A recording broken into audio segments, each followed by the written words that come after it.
that truth is up for the individual on how he determines it for himself. Postmodernists are typically atheistic or agnostic, while some prefer to follow Eastern thoughts and practices. Many are naturalists, including humanitarians, philosophers, and environmentalists. I had a way.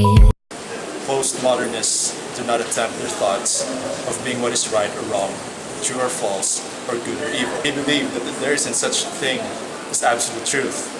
Postmodernists use the world outside of themselves as being an error. That is, other people's truth becomes indistinguishable from error. Therefore, no one has the authority to define truth or impose upon others what they believe of moral right and wrong. One of the themes in postmodern philosophy is a denial of universal subjective truth. It suggests that we should be skeptical in such bold explanations. For example, the statement, "God so loved the world," is nonsensical to postmodernism for two main reasons. First, they deny the existence of God, and second, statements concerning the whole world is impossible. Since there are no universal truth, only truths that are particular to a society or group of people and limited to individual perception. A famous catchphrase in this regard is, "That may be true for you, but not for me." Postmodernists are highly concerned with the language of written texts.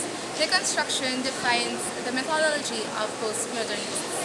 In the words of a French philosopher, Jacques Derrida, deconstruction involves reading a text to ferret out its hidden or multiple meanings, which makes the interpretation of the reader more important than the text itself. And it also shows the significance of the subjectivity of the reader in determining the author's intention. Postmodern literary criticism claims that words never tell us about the objective word, but refers to other words only. No matter how the writer constructs a sentence, it can never tell us about the real world, but it can only tell us about the world understood by a reader. Thus, it is said that this concept can be summed up in the phrase that that's just your interpretation. In 1968, Roland Barthes wrote an essay entitled "The Death of the Author," in which he argued that the destination of the text, which is the reader, is more important than the origin of the text. When readers invent new meaning, the text is freed from the tyranny of the author's single intended meaning. I had a hard day. The concept of deconstruction of postmodern philosophy is taken far beyond the area of literature.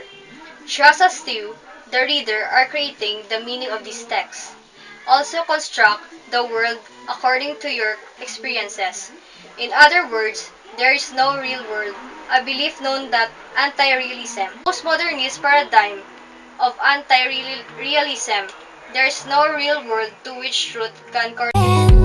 But the queen has been Another serious problem arises from a postmodern philosophy if each community determines what is true through the use of its language. Which community gets to decide between rival communities? When it comes to conflicting ideas, take for example such as disputed ideas as suttery. The Hindu practice of burning widows on their deceased husband's fire, exterminating the Jewish race, abolishing private ownership of property.